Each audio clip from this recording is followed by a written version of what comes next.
This video shows how to use a core vocabulary board.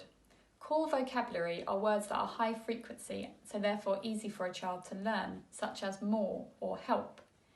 In this video, these words will be taught to the child in a motivating activity. My turn. My turn. I make big bubble. This video shows how to use a core vocabulary board in a motivating activity. Big. You like it. Okay. My turn or your turn? My turn. Okay. The adult uses simple single words and points to the words on the core board at the same time. Little bubble. Okay.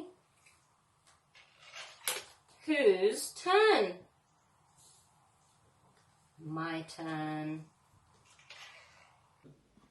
You can use any toys to teach these core vocabulary words, such as wind-up toys, bubbles, puzzles, anything you've got in your house.